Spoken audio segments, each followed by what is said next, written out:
This broadcast is part of the IC Robots radio network. Visit icrobots.com for this and many other nerd/nostalgia-related podcasts. You won't be sorry for long.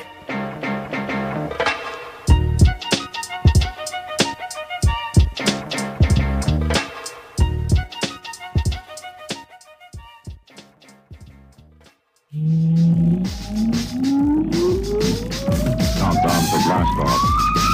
X-5, 4, 3, 2, X-1, fire. I don't wanna grow up, don't wanna grow up. I don't wanna grow up, don't wanna grow up. I don't wanna grow up. I'm a Toys R Us kid. There's a million toys at Toys R Us that I can play with. Welcome to the Toys R Us Report, recorded live from inside the Pooptronic Cellular Undersea Base 0001, 6.5 miles below the ocean surface. He got a call from Tony Rome. The FBI was tapping his telephone. He's your host, IC Robots. If you're looking for me, you better check under the sea. It is your dude, IC Robots, and I am not a hero, but I do sacrifice a bit of my week each and every week to make your week a bit less week. And this week, it is going to get so much less week. We're going to talk about a dope movie I saw. We're going to talk about a Lego convention I went to called Brick Palooza. We're going to talk about this.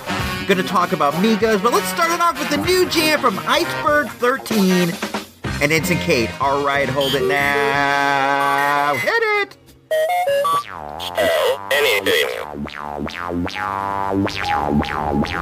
Yo, Iceberg, hit the ones and twos.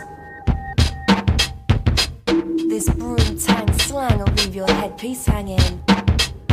Blast this, I'm kicking like seagull out for justice. The roughness, yes, the rudeness, the rocks. Red rum, I verbally assault with the tongue. Murder one, my style shock you not like a stun gun. You are listening to the Toys R Us Report. We'll get there together or not at all.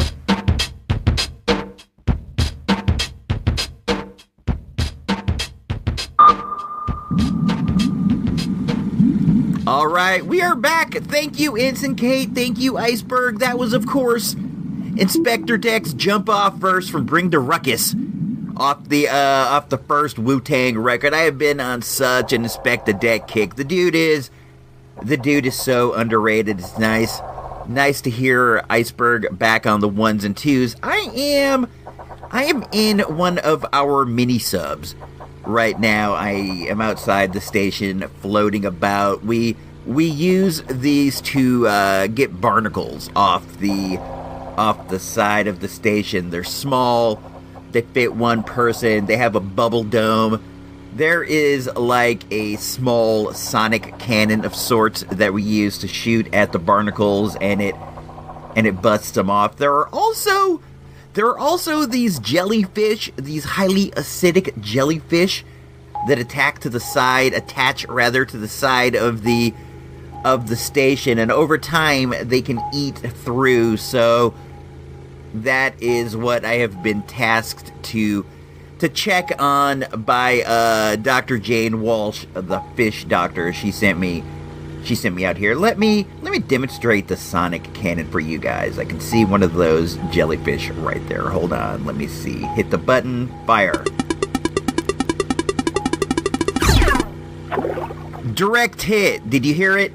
Did you hear it sploosh? They are about as big as I would say a pancake, like an IHOP pancake, and when you hit them, they spread out a bit wider for a second, like blorp. They blorp out, and then they fall off the side. There's another one. It's kind of fun to shoot at them. I don't think you're harming them at all, so I don't feel too bad about it. Let me fire at this guy. You listen to me right now as I'm doing work. This is one of the more fun elements of working down here. It's a lot more fun than scraping the insides of the windows. Let me ahoy hoy, fire. Got him. That's two in a row. I say him. I don't know if jellyfishes have sexes like that. I have no idea. how a jellyfish breeds. If you do happen to know, hit us up. Send me a tweet at ICRobots on the tweets. I'm a little curious. You don't have to. I guess I could look it up when I get back in the station. The station is run by a series of Commodore 64s. I don't know if you know that. So the internet is not as fast as we would like. I have so far nailed 2 jellyfish in a row. That's pretty good. My best so far has been 5. The sonic beam gets affected by the current, so it doesn't necessarily go straight. You have to adjust. There's another one. Let me adjust this a bit. Okay, ahoy, ahoy.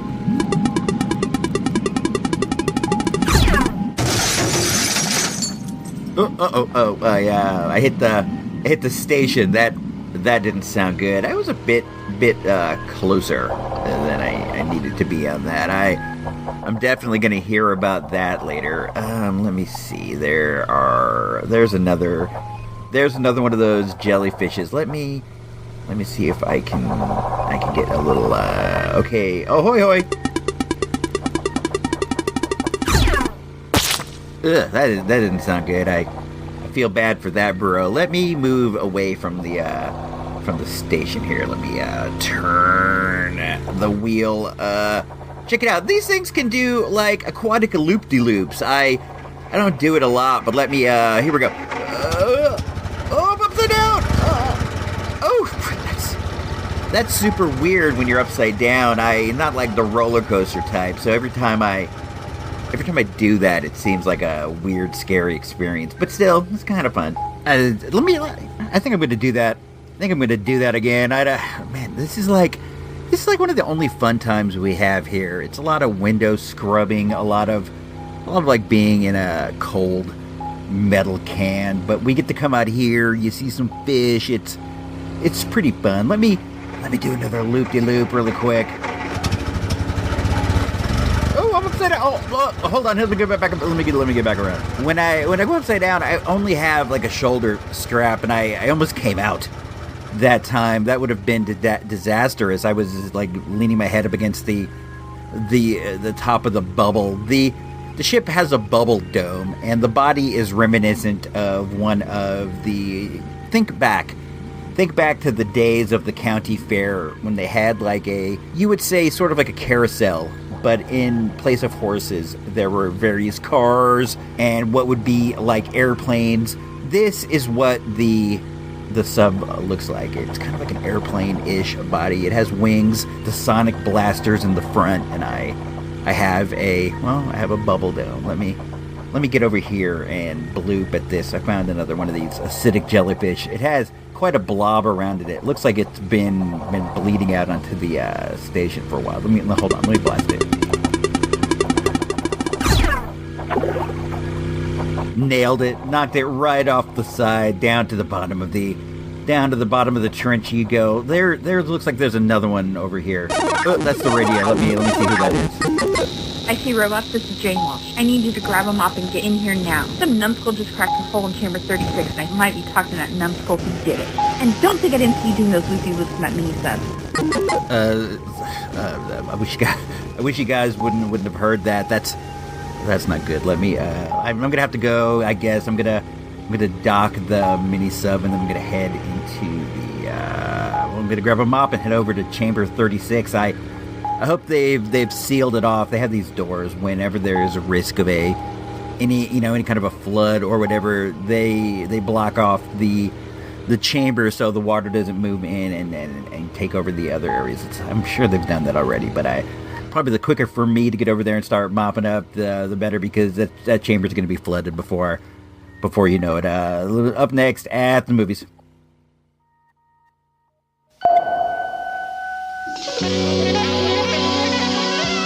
In a moment, at the movies without Ebert, Siskel, or even that dude Roper, but you got IC robots, so that's something, right? Those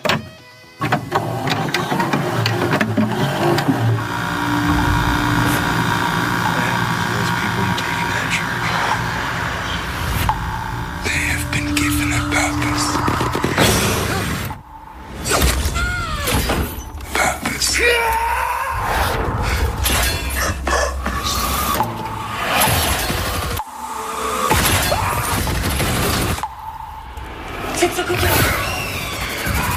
Overlord. Rated R. We went to see Overlord on a Monday morning. There was a surprising amount of people in the theater. It was maybe like 1/3 full, which is crazy for the Monday morning showing that we normally attend. Overlord is a World War II tale with a lot of evil Nazi scientists and evil Nazi experiments and things like that. It was sort of a mystery to me. I had seen some of the previews and some of the trailers, and I knew that J.J. Abrams was somehow involved, but I didn't know a ton about the movie, what the movie was like, what to expect. I knew there were monsters, and I knew stuff like that. I was pleasantly surprised by the whole affair. I enjoyed it. I thought it was good. I thought it was fun. I think the best way to categorize this would maybe be as a Nazi exploitation movie. The Nazis were super evil and doing evil experiments, and I think that's a key element of a Nazi exploitation movie, just Nazi evilness. The movie starred Wyatt Russell, who is the son of Kurt Russell, who we all know and love from any number of movies. I mostly know Wyatt from Lodge 49.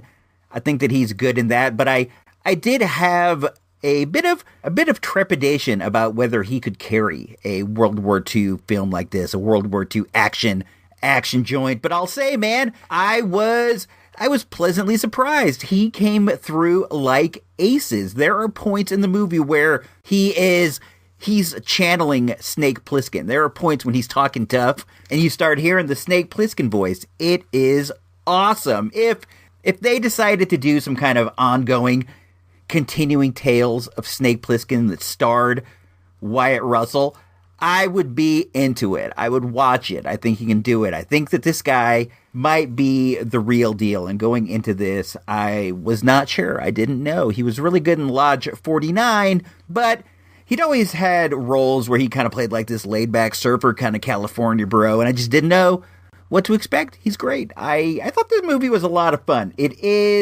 It's super gory. It is super duper violent, but then again, it's about World War II, so you got to expect that. The plot it's basically that Russell is leading a team of airborne rangers deep into France. Their mission is to go in there and destroy a Nazi radio tower. They discover that there is all sorts of evil Nazi shenanigans afoot. They discover these labs, and everything goes bananas from there. Let's see what they got to say about this guy over at the Tomatoes. It is presently at 80% with the critics and 76, which means 7.6 people out of every 10 who see it liked it. I myself liked it. It was kind of like right up my alley. It had like this violent, pulpy feel. I always enjoy a World War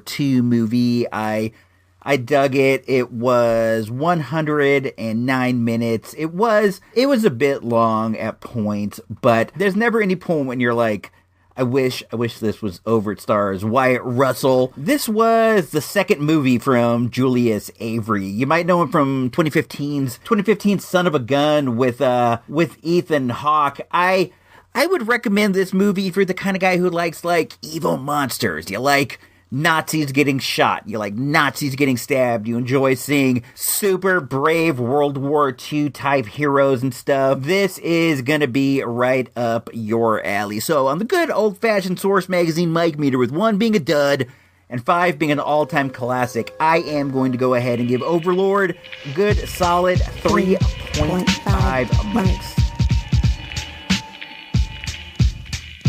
3 mics.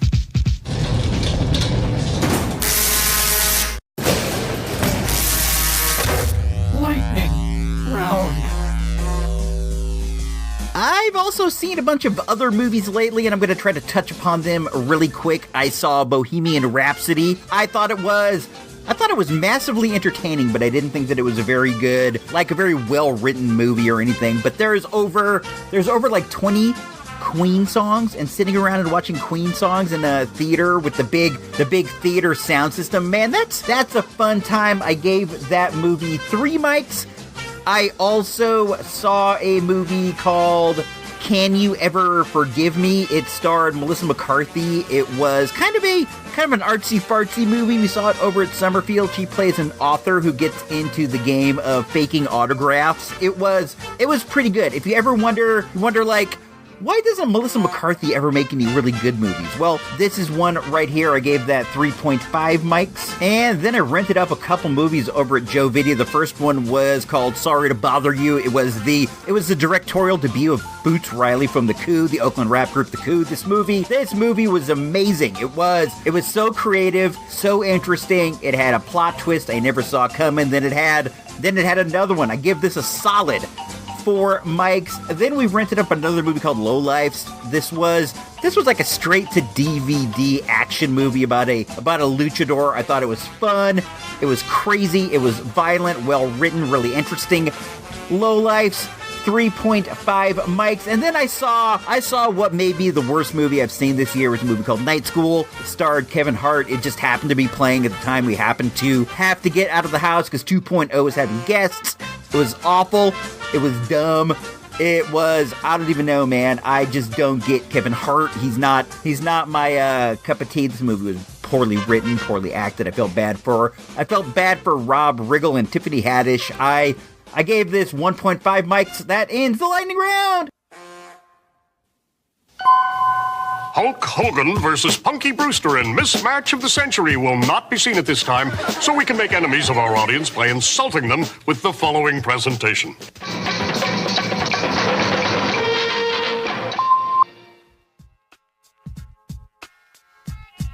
This week, cartoon. I see robots does some out in the field reporting at Santa Rosa's world-famous Lego convention, Brick Palooza.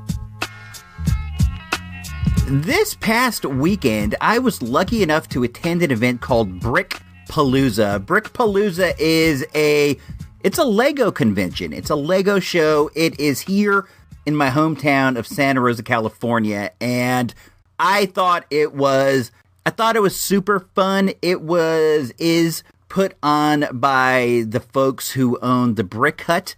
The Brick Hut is a Lego store in Rohnert Park. It's totally great. It's everything you'd ever want in a Lego store, and Brick Palooza was everything you would ever want in a Lego convention. I thought I would start this off by maybe talking a bit about my history with Legos, and then I thought we could move into the show, what we saw at the show. I recorded a bit while I was there. We'll play that. It's gonna be kind of fun. I like Legos as much as the next guy. I am a fan of Lego. I think they're a cool company. I think they have a cool aesthetic. I was way into Legos when I was younger. I had lots of sets. I don't presently play with or collect Lego. I have like the odd minifig here and there, but I don't buy sets and put them together or anything like that. But I do definitely appreciate the aesthetic. Like I said, when I was younger, I recall having a few of the space sets. I recall these when we lived in Illinois.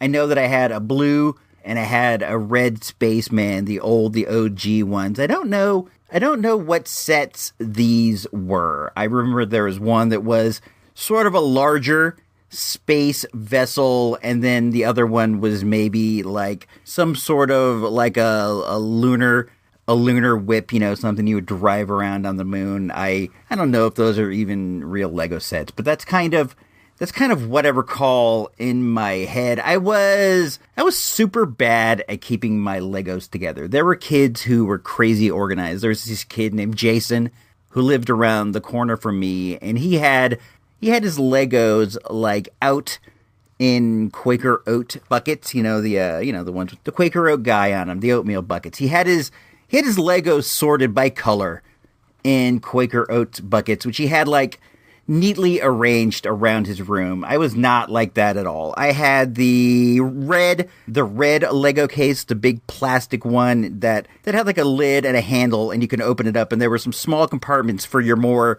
important pieces, and then there was like a main Lego dump. I would pretty much just dump everything into the main Lego bin there, and I wasn't key for organization. I would always lose pieces. I'm not the kind of dude who was probably suited for something like Lego as a kid. I was really a toy slob. I didn't take that much care of my toys. I think that's why I may be in the game of trying to collect a lot of my childhood toys, because I have like very, very little of them, whereas some dudes have a lot. Some dudes have all. I have very little. I wouldn't mind getting those space sets that I talked about earlier. If I could find those in the box, I would really covet that. I like the look of the space Lego. I like the little guys.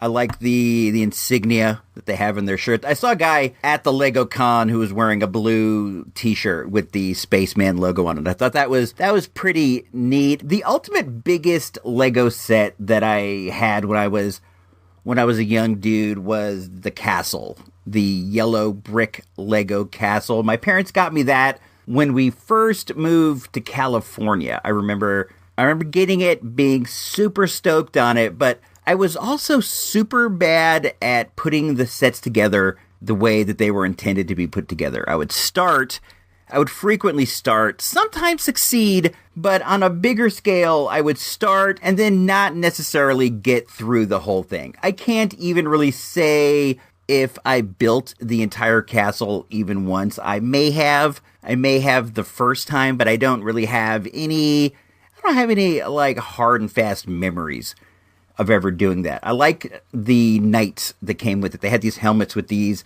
little like nose guard pieces in the middle, and they had shields and swords. I was really stoked to get some Lego guys that had actual weapons. Lego's not in the business so much of giving dudes weapons. At least they weren't in the olden days. Mostly it was like space exploration or the main street of your town or whatever. Even the space dudes didn't have like space lasers. They had those pieces that sort of looked like megaphones that you could like stick one of these circular translucent ones on the end. You could maybe make that into a blaster. I feel like that's what most people did. I had the guys with the shields, right? And the shield piece would go in their hand, and then there'd be like another plastic piece holding the shield in the front. I had a couple of the shields that broke, and the piece that connected to the shield looked like a pistol a little bit. So I did have a couple dudes that I pretended who had guns, but now as an adult, I really do appreciate the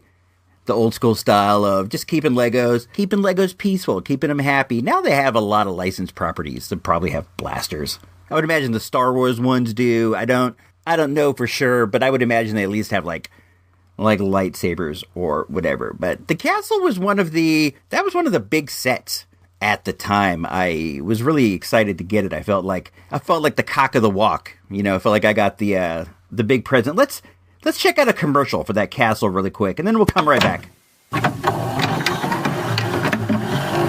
Grand King's Castle.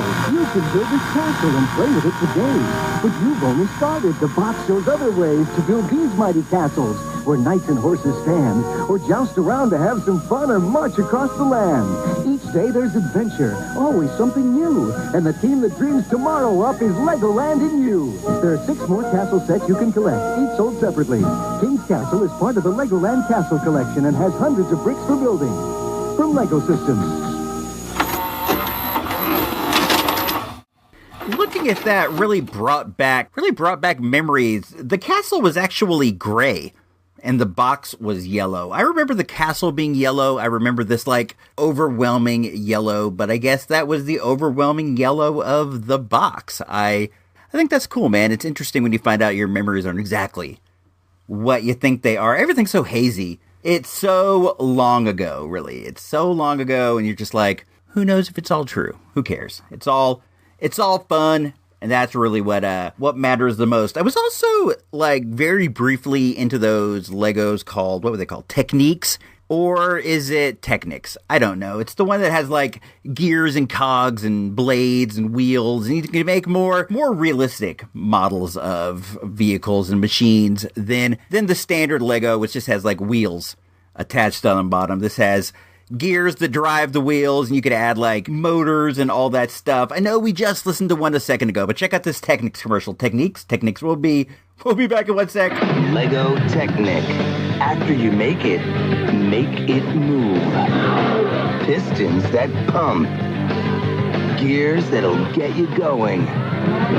Motors that muscle. And blades that'll blow you away. Technically speaking, it'll turn you on. The Lego Technic Collection. Each set sold separately, batteries not included. That was super weird. It will turn you on. I've never heard a sexualized Lego commercial. That was super duper weird. I got my Techniques set from my uncle. I think I had this uncle who I wouldn't see very often, so every time I did see him, he would give us a gift, it's a nice gesture, and I definitely appreciated it. I'm very fond of this uncle. He gave me the Techniques set when I would imagine he heard from my folks that I liked Lego, so he got this one, but it was way beyond, it was just like eons beyond my skill level, I recall, and I got it, and I was super intimidated by it, and I eventually, gave it a shot, but I was never successfully able to get the Techniques rolling. I always saw the ads for the Techniques in Marvel Comics. For the longest time, they would get like the back cover or the inside back cover for the Technics. So I always thought they were super dope, but my skill was in the small vehicle area. I could make like a small set easily, maybe like a medium set. But these more complicated ones were beyond me. I like the Lego minifigs, and when I see them, I wish these are a toy that definitely makes me wish that I was younger, because the young me would have loved the shared universe of the minifigs. They have every property there is, and if you hit up like the flea market circuit, there are always vendors with these knockoff Lego minifigs, so even the ones they don't have, you can get in Lego form. I would have loved that so much. I always enjoyed crossing over my figures, and I dug it when they were on the same scale. For example, you always had to find a reason to explain why He-Man was so much bigger than G.I. Joe. I just said, hey, these are just much bigger, much stronger dudes. Each one can handle a couple Joes if they get their hands on them. But let's talk about Brick Palooza. Brick Palooza was at the Santa Rosa Veterans Building, the same building that I go to the flea market every week. So this was just a terrific morning. We got up, did the flea market, and then we dipped into Brick Palooza. All without having to repark, all without having to do anything. It was terrific. There was a downside to the whole thing. There are massive fires, like 2 or 3 hours from where we are. They're far off toward the middle of the state, but the wind has been blowing the smoke in our direction. So the flea market was covered with this hazy fog of smoke. You think that it's like a Northern California foggy morning. We get those all the time. We think it's the fog, but it's really the smoke, and that put a damper on everything. But still, you got to try to persevere and do the best that you can. So we hit up the flea, we hit up Brick Palooza, and I'm super glad I did, man. Brick Palooza was a blast. I've never been to anything like this before. I've never been to a Lego Con before. I've never been to a Lego show before. I thought that it was just this amazing peek at this subculture of Lego folks. I saw so many fantastic Lego sculptures there. It was like they had, maybe I should break down the various parts of the con, and then we'll focus in that way. I gotta rein it in. There was one main vendor room where they had all the stuff that people brought that was for sale. People had every box set you could ever want, all kinds of cool minifigs, Lego display cases, all kinds of Lego accoutrements. They were selling hats that had like brick plates on them, so people were walking around with these hats with like minifigures they bought on them, all kinds of Lego clothes, like Lego t-shirts and stuff. And then toward the back of the room, there was a stage. This was the main auditorium of the Veterans Building. This is where I went to see Lucha Libre a couple times and stuff. So there's a stage, and on the stage they had all these gorgeous Lego displays that people had put together. There were towns, there were just anything you could imagine. There was this amazing fantasy town with elves. There were all kinds of like Star Wars stuff. It was terrific. I got a video that I'm going to put up on YouTube. This episode comes out on Wednesday. I'm going to put the video up on Thursday of the show. It's like 4 or 5 minutes of what I saw. I'll put a link. You can find that so you can see firsthand how amazing these displays were. Some people are just genius level artists with the Legos, just genius level. And right in front of the stage was a good example of that. There was this massive train set. It was a town, this whole town with like city blocks and blocks, and it was surrounded by a train. It was amazing. I got what I think is some at least fairly decent footage of that. I kind of like panned the camera through so it looked like you're walking the streets. That came out pretty fair in my humble opinion. There was 2 more rooms, and the room on the right, if you were facing into the auditorium, it seemed as if to me it was dedicated to one particular Lego artist. This lady had 3 or 4 massive Lego displays in there. They were gigantic. One of them was of the invasion of Normandy, and you can see it in my video. There are little Lego Nazis getting blown up. There are people with like crystalline Lego pieces coming out that are supposed to be their innards. There was the cliff. It was just amazing. And then there was another one. There was a Civil War battlefield with cannons and fighting, and she customized all the people into like grays and blues. It was terrific. The lady was super nice too. I talked to her for a minute, and I talked to her husband who helps her cart things around. He has these really big wheeled carts that are made out of wood, and they have like the dots on the top, like they're Lego bricks. They look maybe more like Duplos, but they open up and he stores all the plates in there. Just amazing stuff. I was dumbstruck by the level of artistry in some of these Lego things. There were mosaics on the wall that people had made. There was one that was like Batman. It seemed like the Tim Burton Batman. There were some anime characters. Just really, really neat stuff. And then there was another room on the other side. And in there were tables and tables and tables and bins and bins and bins of loose Legos. And people could build whatever they wanted over there, and then you could buy it by the town. I recorded myself over there for a bit. Let's check that out. You can get a feeling of what it sounded like over there.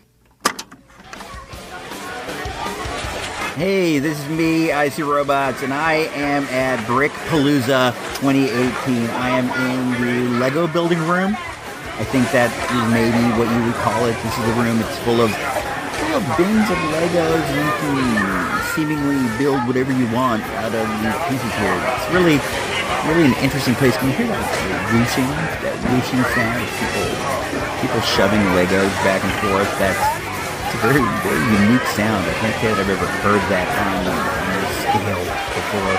It is fairly noisy here. I don't know how well any of this is gonna pick up in the end, but I wanted to like give you guys a feel of what it sounds like here. They have like a playlist of cool Lego songs from like Lego movies, Lego video games, from the Lego Batman.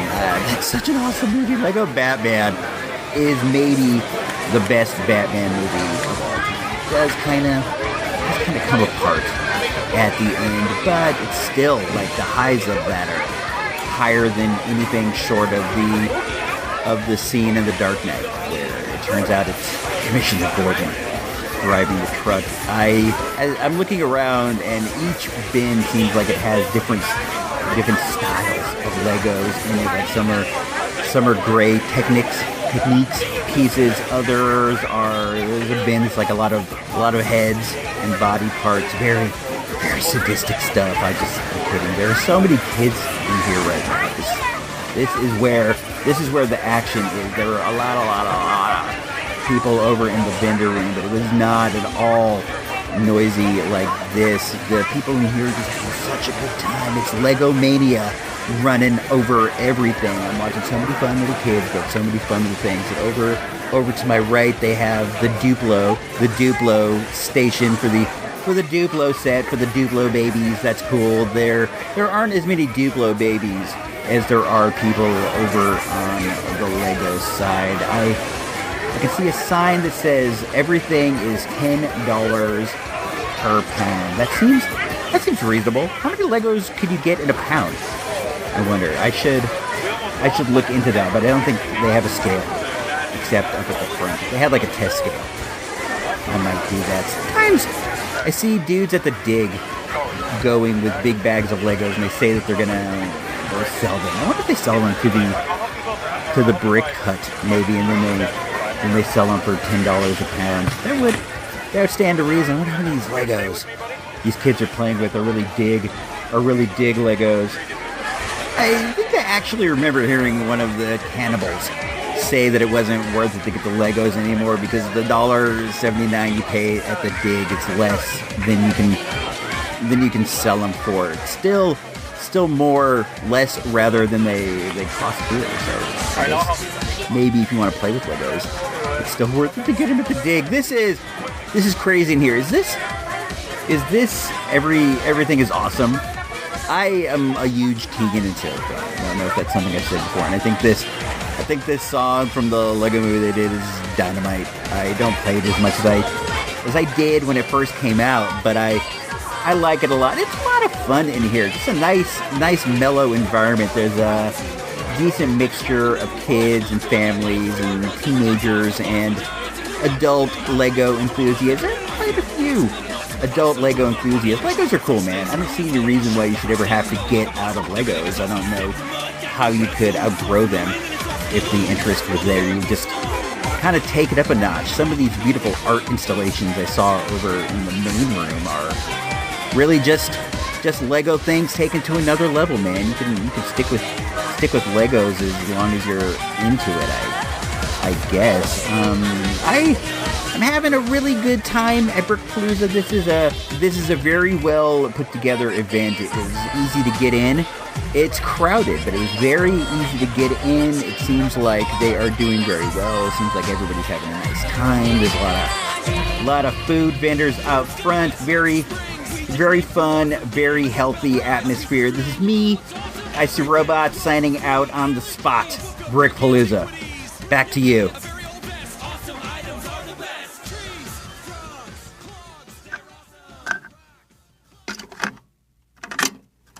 Thanks, ISR Robots. That was an awesome on-the-spot report.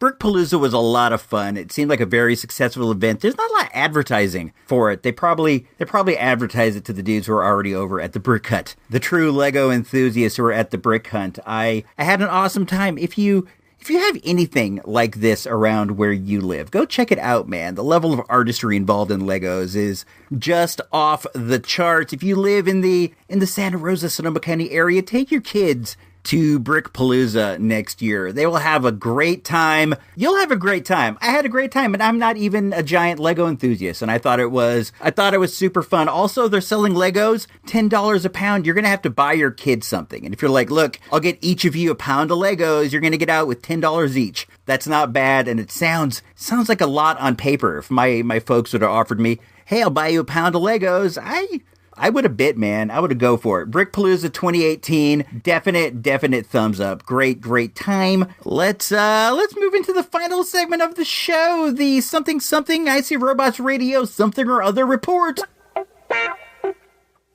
Please drop by supportthereport.com and consider becoming a show patron for as low as a measly $1 a month. It's the right thing to do.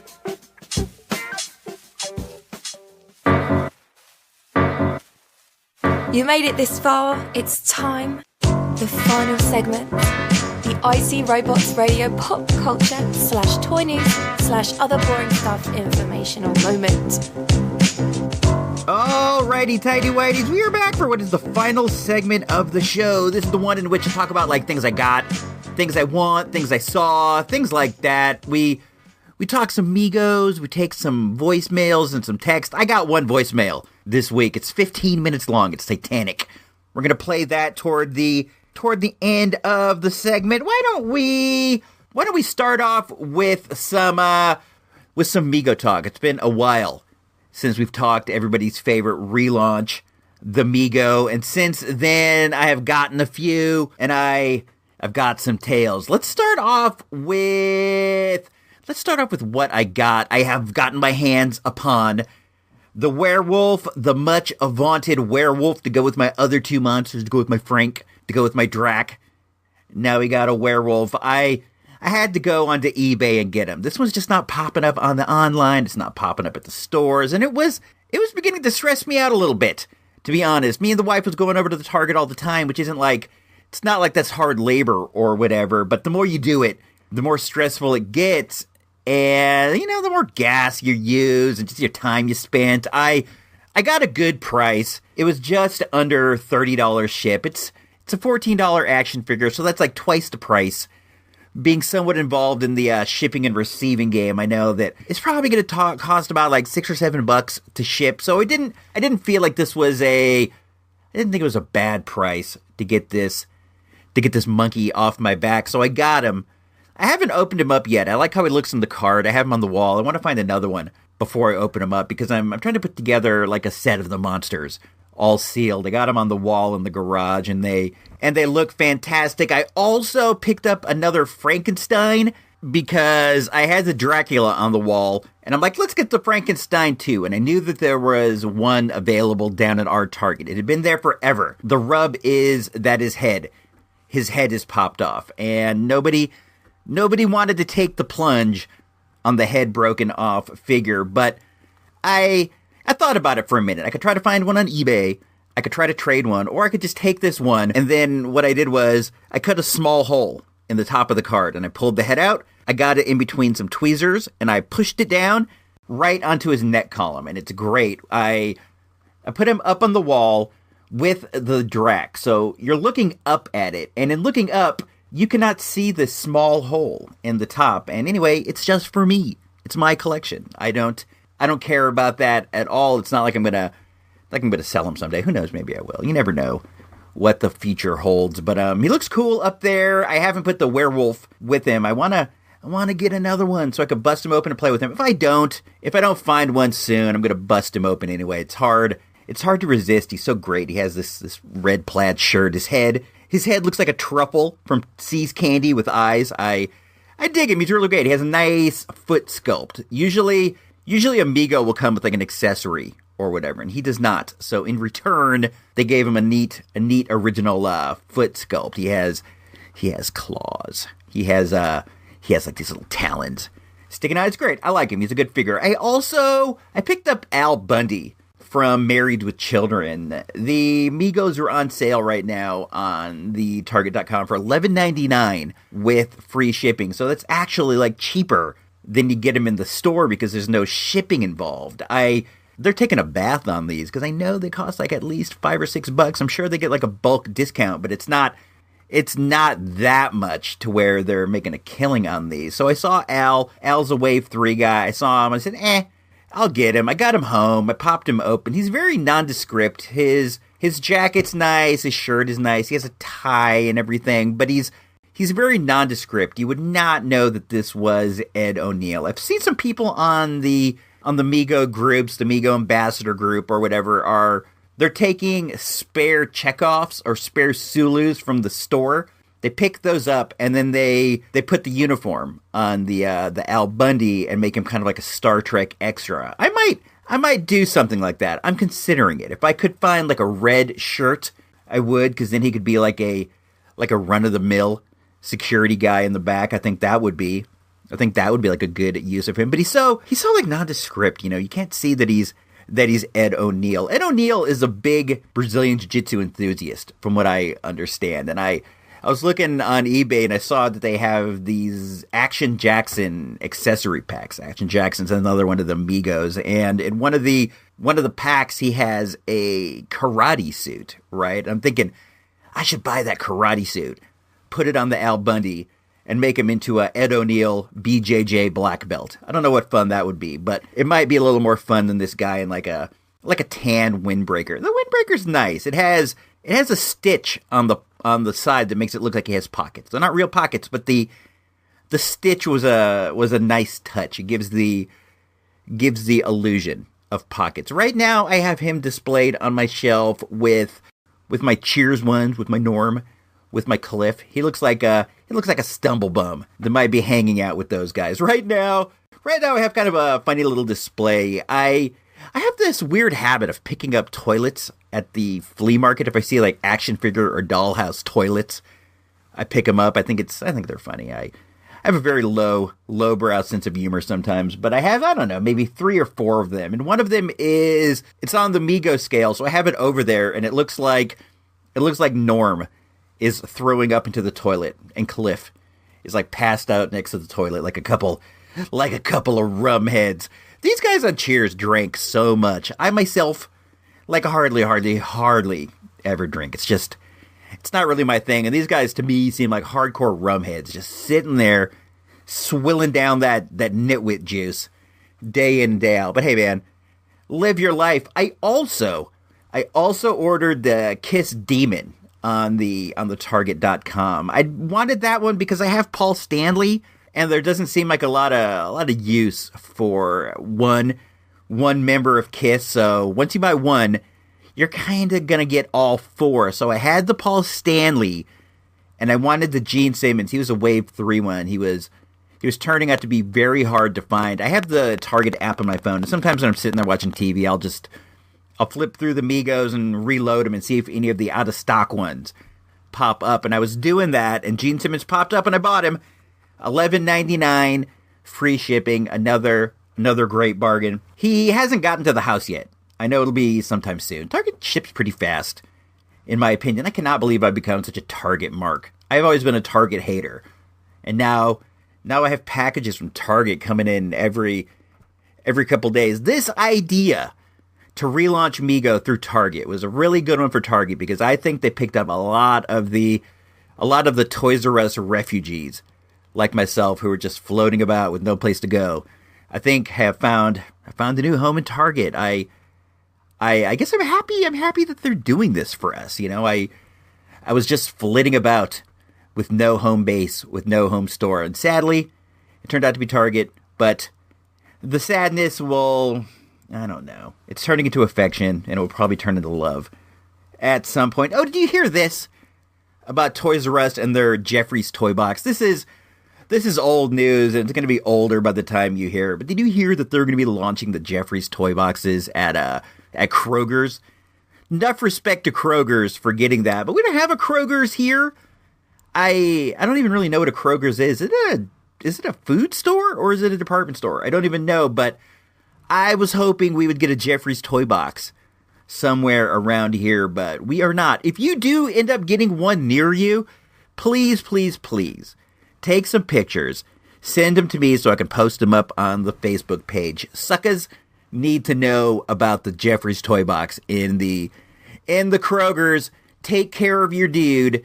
Send me some pics. I was at the Target looking for Megos, right? This is the common theme of my life now. So I'm there and I'm looking around and I saw a couple Romulan commanders. I know my dude, Engineer Nerd, needed one of these, but I was kind of thinking he'd already had one by this point. So I was looking at the Facebook to see if he had posted that he had one when I turn around next to me and there he was. The local toy scalper, and he grabbed the Romulans right off the peg, right? But I know dude, and I know dude's name. So I said his name to him, and he looked at me, and he was just like, "Oh, hey, what's up, bro?" And he put him back on the pegs. He put him back on the pegs, and he was telling me how, "Oh, you know, I've been buying a lot of these, just looking for one with like a perfect peg hole. All the ones I got are, you know," and they just kind of drifted off. He He got embarrassed. I think they got caught right in the act of scalping by me. And then I said, hey, man, I'm looking for a werewolf. Do you have any of those over at your shop? And he was like, nah, I sure don't. And I don't know. I guess you can buy whatever you want and you can do whatever you want with the thing. But there's it feels like such a low return in scalping. Like that guy scalped that werewolf that I bought online. And by my estimation, he made like $5 or $6. Doesn't even seem worth the trouble. I have seen the green shirt Captain Kirk. That's one of the Wave 3 that's out now. This one seems to be very, very, very hard to find. I've seen people post things where that one is selling online for like $100. In that range, it's definitely worth doing the scalp if you're the scalper type. I myself am not. I'm more of like, I buy my one, occasionally I'll buy my two, but I just leave them there for other dudes to find. I figure there's other Mego fans in the world, man. They wanna find the good stuff too. Before I close this topic entirely, the toy scalper put the things back when he saw me see him, and that showed that he has some degree of shame in his actions. He doesn't want to be spotted doing the scalp, and I try to lead my life where I don't do things that would shame me. I do things that I wouldn't want people seeing, using the restroom, things of that sort, but I try not to do things that would shame me if people saw me doing them. And I think that's a decent way to go through life. Don't do shameful things, If you're embarrassed to get caught, maybe you don't want to do it. There's going to be exceptions, of course, but I don't know. I have this idea that I want to bounce out there. Right now, the Megos are all on sale at the Target for $11.99. Like I said, I want everybody out there to go and buy an Action Jackson, and I want you to take this Action Jackson and keep it till Christmas time, and then give it to Toys for Tots. It's a really fun action figure. He's really neat. There's no backstory to Action Jackson, so you can make him whoever you want. It's a good toy for your imagination. It might be something that could interest a youth in the world of action figures, So I am recommending to all of you, when you're at the Target, go over there, grab an Action Jackson. If they don't have one, grab any of them. They're $11.99. Take them, give them to the Toys for Tots. We're doing the big Toys for Tots toy drive this year with the Christmas junk box. The Christmas junk box is already overflowing with fun junk. So that's going to be up for grabs for anybody who participates and buys a Toys for Tot present. The drive's coming up. If you got something, you want to send it in, feel free to send it in. I will accept any and all entries. But we're going to talk about the toy drive once we get at the beginning of December. But consider it to be in effect. Go buy an Action Jack for a youth. I was over at the Joe Video the other day, and I picked up a couple DVDs, Blu-rays. I got Sicario 2, Dia del Soldado. I watched that. It was actually a lot better than I remember it being. I remember it being all right, but it was actually pretty good when I saw it again. And Annihilation, I haven't had the chance to watch that yet, but that movie was super weird, and I left the theater with a lot of what was going on? So I'm looking forward to checking that one out again. If you have a video store anywhere near where you live, go in there and get something. It's a lot of fun. I was going through the new release wall, and I saw movies I had never heard of, like that movie Lowlife that I talked about earlier. I had never heard of that movie in my life, and I like to think that I follow these things, and it was a lot of fun. I saw this movie with Mackenzie Davis from *Halt and Catch Fire*. She was Cameron Howe, that I'd never seen before, and I'm looking forward to seeing. There is a wide, wide, wide world of film out there, and if you were lucky enough to have a video store somewhere near where you live, by all means, go in there, look around, get something. This is important. Support your local video store. If you're here in Santa Rosa, dip by Joe Video. Joe Video's a hoot. Joe Video is a hoot and a half. It's great. I love it. I always find good stuff there. And they're not paying for an ad, man. This is me talking. This is me riffing. They're great. So let's see what else is going on. We like to take text messages and voicemails. here on the show. If you want to reach us, you can do so at 707-532-JAMS. That is 707-532. Let me look at the phone to get the number for you. I got it written down somewhere. 5267. 707-532-5267. I don't know why that always gets me. You can shoot us a text. You can shoot us a voicemail. You can do whatever. I got a couple texts this week that I think are pretty fun. Let's riff on those for a sec. The first one here is from, what is it? It's from Craig. It's from our dude Craig, and he says, "Hey, I've been listening to the show for a while. What don't you like about Transformers?" Well, I am sort of known as a Transformers disliker. I got nothing against them. You know, I got a lot of friends who like Transformers. Transformers are fine. I have nothing against them, but not anything that I collect. And the main reason for that is I always felt like they were really cool cars. They were really cool trucks or guns or tape players. But then when they became robots, they weren't very good robots. And I'm way more into robots than I am to cars. So I would get like a Transformer and then I'd make him to a robot, and he seemed so silly. He didn't seem like the car part was way more important than the robot part. Sure, there are a lot of them that are cool robots. Don't get me wrong, but I don't know.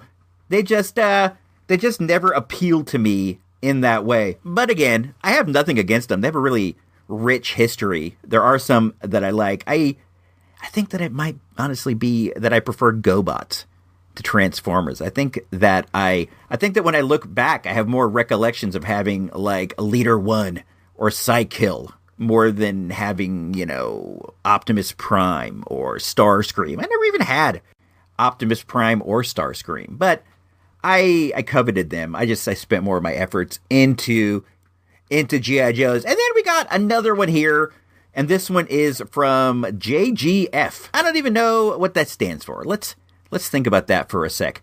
Just gimme freedom. He's an inmate. JGF. He's in the clink right now, and he wants to know, what's your favorite Star Wars movie? That's a good one. I like it when you send in just like a question that you want me to answer. That's always fun. If you want to send any questions, feel free to send them in. 707-532-5267, 532-JAMS. My favorite Star Wars movie right now, is probably Rogue One. I watch Rogue One all the time. Not all the time, but I do watch it a lot. I think it's really great. And right now, my second favorite is probably Force Awakens. This has a lot to do with the fact that I haven't seen them a million, zillion, billion, trillion times like the original trilogy, but I think both of these are really, really fun films. Of the original trilogy, my favorite's probably Empire. I think almost everybody's favorite is Empire, but all three are good. There's no beef with any of the three, but right now, I'm into Rogue One quite a bit. Thanks for those questions.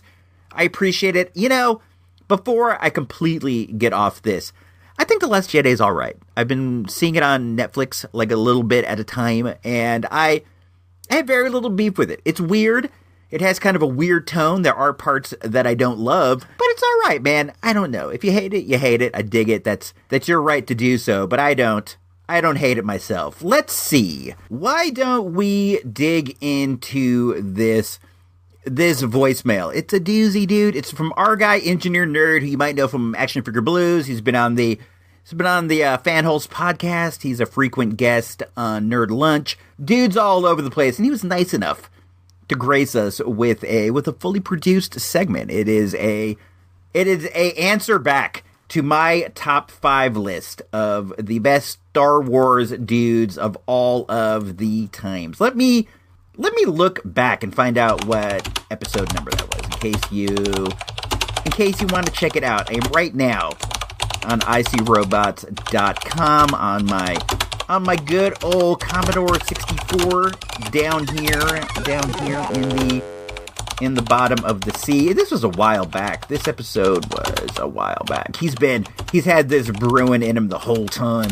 The hate's been bubbling up, and finally He could hold it back no more. This is a long time ago. It was all the way back in 2016. It was Toys R Us Report episode number 89, my top 5 Star Wars figures of all the times. Let's see what Engineer Nerd has to say about that.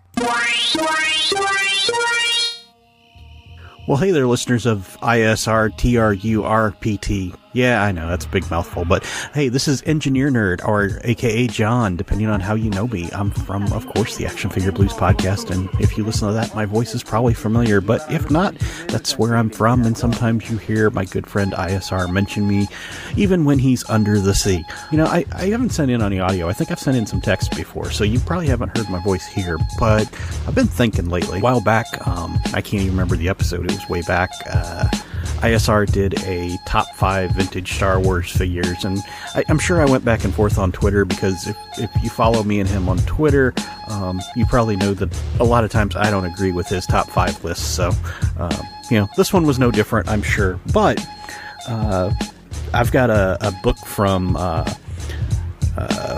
Philip Reed, you know, about Star Wars ads and stuff in newspapers. I think it's toy sales add up to billions. He puts out a lot of good books over at battlegrip.com. And, you know, ISR has the other, you know, some of the other shows, what he mentions, and then what Carlos is mentioning lately with Star Wars figures. It got me to thinking, and I really wanted to think through, and I'm sure whenever I spouted it off on Twitter, it was just hey, this is what my top 5 would be. And I really wanted to think through it and look at a card back and really say what I think my top 5 Star Wars figures of the Kenner generation are. Now, we're not going to count any of the extra stuff like the Wampa or, you know, the Size Noodles Man. This is just the original 92 card back, you know, series of figures. So here we go. Here's my thoughts. And I know they're going to be different than what ISR's were. So anyway, I'm going to start off with my number 5 pick, and it's going to be Han Solo in Trenchcoat from Return of the Jedi. Now, I knew I wanted to pick a Han Solo for a couple of reasons, but I wasn't really sure which one. I mean, you know, you go with the original Vest Han from Star Wars A New Hope. Of course, it was just Star Wars then. And that's a cool figure, but you know, kids really didn't like him. For me personally, my go-to Han Solo as a kid was always the Bespin one. I know some people have a real affinity for the Hoth one, but the Hoth one doesn't fit in the Millennium Falcon. So, that doesn't work for me quite as well as a top 5. But the Bespin one, or not the Bespin one, but the Return of the Jedi Trenchcoat Han, he kind of is that high mark of, I think, what this line really was. He's got the soft goods coat, which is really well tailored, probably one of the better soft goods things in this line.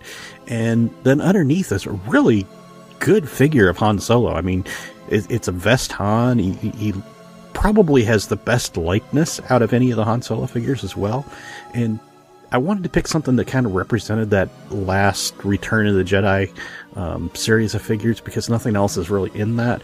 Mainly because how can you have a classic or a, you know, all-time figure out of that last wave? Well, it's kind of hard. So, you know, I couldn't really pick all of them out of that wave. I mean, you could look at it and go, oh, there's Han and Carbonite. Nobody ever had that figure. You could go mail away Anakin Skywalker, but did kids really want an old man figure? No. Same with the Luke Stormtrooper. Nobody I ever knew as a kid had him. I mean, collectors have him, and I've seen him in collections, but, you know, that's now and not then.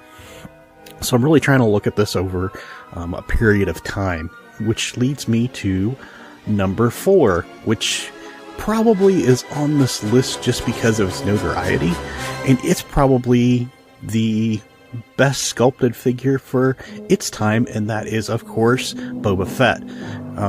Everybody knows that it was supposed to be a rocket-firing Boba Fett and didn't turn out to be that, but, you know, it was a mail-away figure. I remember getting mine mail-away, and of course, as a kid, I had no idea why it was taking so long. You know, they had to go back and retool some of that, and so Boba Fett came out way later.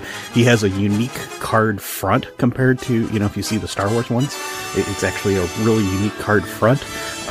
He was mail-away, and I really do think of that era figure, the pre-Empire, you know, Empire was just starting to, you know, we would start to see some of this, but I don't think any of the other first wave of Empire really show the detailed sculpting that Boba Fett had. Now, I do know that they brought in the Boba Fett costume to Kenner to let them get an advanced peek at it, and I think that paid off for him, because I think that costume being there, they really knew what they were looking at, and they really put some love into that figure. He's got paint, for his shins, and on his wrists are different colors, and he really even looks better in some ways, sculpt-wise, than the 12-inch counterpart, which is a lot bigger, so it should have looked better. But overall, a great figure. I'm not going to go into the whole controversy over the rocket firing thing. I will say that I have some Battlestar Galactica ships from my childhood that actually still have their missiles and shoot, so I managed not to hurt myself with them. Number 3, I was a bit torn on this one, but another rare figure, and I really think not only because he was rare at the time, of course by the end of the line he wasn't, but he actually came out in kind of a revision wave of his own, and that was Yoda, the Jedi Master. They kind of kept him under wraps, kind of like they did the Ewoks later on, and we didn't get to see really that Yoda figure. And I actually remember the commercials for it came out, and everybody was clamoring to try and find a Yoda, and I remember finding one finally, and it shocked me. But I remember several times with my parents, and my parents were actually helping me on that hunt. That's one of the first times I remember my parents actually, okay, we're going to try and find you Yoda, and trying to find that Yoda figure. And it just, it wasn't easy to find. He's a little tiny figure. I mean, he's smaller than a Jawa even. So, to have a little cloth cape, I mean, they could have went the full sculpted route like they did in Power of the Force 2, in the 90s, but they didn't. Kenner went with a cloth cape, or, cloth little coat, and his snake and cane, and, he's just kind of a cool figure for his time. He has the little painted eyes, and he actually has pupils and whites, which makes him kind of unique among Star Wars figures as well. Like I said, I really like this guy, but I think just because of that half-wave important character in Empire Strikes Back, I think he earns a spot here. So, and you couldn't really have, I think, a top 5 Kenner Star Wars figure list without having a Luke Skywalker on it. And, there were a number of them to choose from. He actually had a number of figures. He had a number of different costumes in there in the films. We started off with Farm Boy Luke with the lightsaber in the arm. I kind of eliminated that because as a kid, I remember nobody liked to have him because he was pretty much just stuck with that lightsaber and he couldn't hold a gun, which is really what he used in the films, or at least in Star Wars. The X-Wing Luke, which was fine, but most people tended to use him as just a random, X-Wing pilot, or as Biggs, or as somebody like that. Just a rebel pilot, so you could fill out your rebel ranks. Jedi Luke was close. For the reasons I picked Han, he was close. He has a cloak, he has a lightsaber and a gun. The reason I didn't pick him is they actually revised the head, and I actually have one of the earlier runs of this figure where, the paint flecks off of his face real bad and real easy. So about probably a quarter of my Luke Skywalker's face is missing. Great figure. Kind of, it could have been better, I think, just because you could have had that cloak on him, and then maybe you had the open shirt look underneath of it from later in the film. But great figure, just not 100% perfect. So if I'm going to pick a Luke, I've got to go with the Bespin Fatigues Luke. When I was a kid, this was the figure that a lot of people used as their go-to Luke. For me, this was my go-to Luke for just about everything. When kids talked about a Luke Skywalker figure, this was it. There was a couple different versions of him as well. One with light hair, one with dark hair. But I remember seeing him in everybody's collection, and that was like the go-to figure for Luke.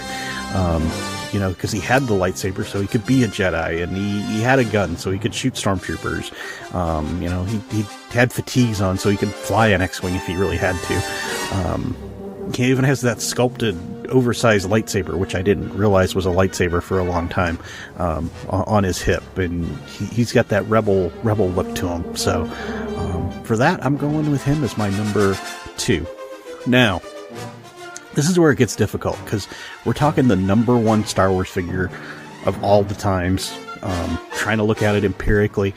And I really had to think on this, but there really came down to one choice. There was actually a couple others, and I'll explain those in a minute why I didn't go with them.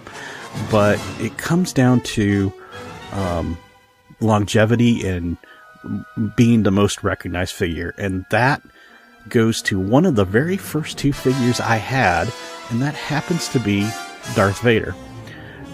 Now, if you're in today's world, we see figures come out in waves. So we get 5 figures, 6 figures, and then the next wave comes out and we mainly get new characters. We very rarely get repeat characters. We do, but not a lot. But what this line did that was different was you would have repeat characters all the way from beginning to end of the line. So you could find some Star Wars characters, trickling out in Return of the Jedi waves. It was a different time. It was a different model for introducing figures. But when you look at Darth Vader specifically, he actually stayed the same figure from the very, very beginning, from the original 12 or 13, depending on how you're counting, up to the very end at Return of the Jedi. Now you'd think, well, the soft goods in Return of the Jedi, they could have done him. They could have done a removable helmet Vader. They could have done a meditation chamber for Empire.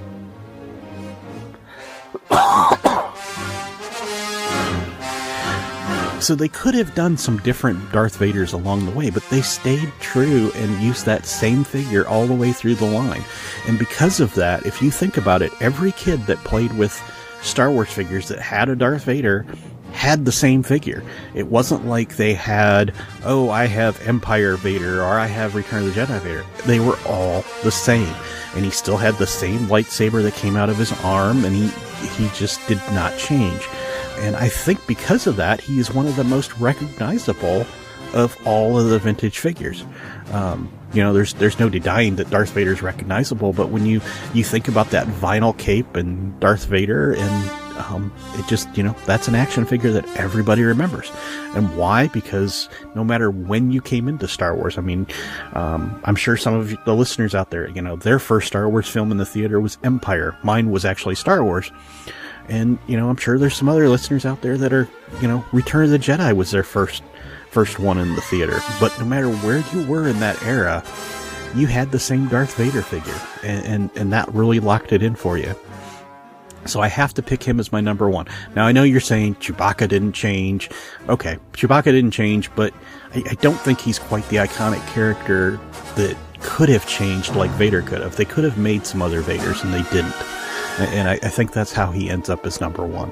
R2 and 3PO, they actually did change, because you've got sensor scope R2 and lightsaber R2, so you've got some different R2s there. 3PO had the removable limbs version, so you got a couple of versions there. He did get a revision, but Vader, he just never changed. And I think because of that, he earns the number one spot as the greatest Star Wars figure of all time. Well, anyway, this has been fun. ISR, I'm sure you will disagree with me, but, everything's open for a debate. I hope you have fun with this. I know I had fun recording it. If you get a chance, go listen to Action Figure Blues podcast, or come visit tvandfilmtoys.com. I appreciate it, and peace out, listeners. Gotta send a big shout out and much love for that Titanic message. I can't disagree with you on any of that. To be on the real, if you want to say the Darth Vader is the best one of all time, I can't disagree. I have mine right here in my hand right now, and the cape, the way the cape folds over, is an amazing accessory. This is definitely an iconic figure.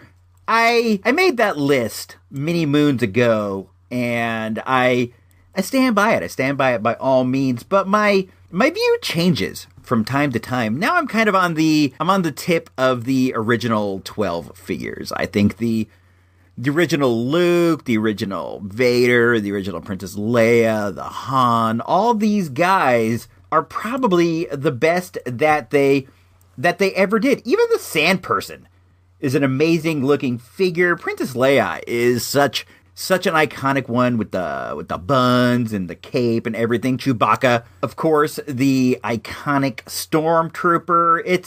It's dope. The Jawa, everything. You can't go wrong with the opening 12, but I'll stand by what I said. Hoth Han Solo is the best Star Wars figure of all time with his blue coat, his hood. He has a little place to hold his gun. Guy's the best. I don't know, but think whatever you think, man. You're more than welcome to your own opinion when it comes to something as subjective as like what I think is the best. But I definitely appreciate you sending in that message. I check out Action Figure Blues like just about every episode. So I think if you guys like this show, you'll like that. If you like the toy aspects of this show, there's definitely more of that over on AFB. Make sure to check out Engineer Nerd at TVandFilmToys.com. He has a lot of fun action figure photography over there. I peep out every post. So my dudes, I think that we're about at the end of the show. We got a bit of an overrun.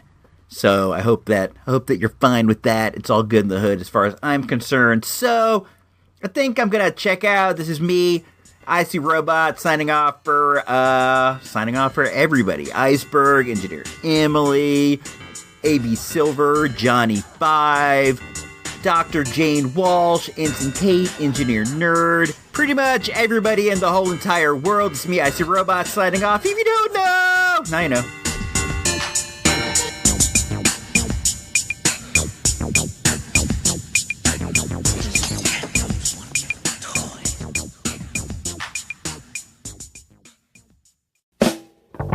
This has been an IC Robots Radio production. IC Robots Radio is a listener-supported endeavor. If you like what we do and we make your day a little easier, please consider tossing a few bucks our way to help keep the life support running. All money collected goes to help us prepare for future space pirate attacks. Go on over to supportthereport.com for all the details. Thanks and have a great week. Everybody love everybody! Come on! Portions of our broadcast day may be presented either in whole or in part by means of videotape or film reproduction. This is KTXL TV 40, signing off the air, ending another schedule of broadcasting. KTXL, Sacramento, Stockton, California.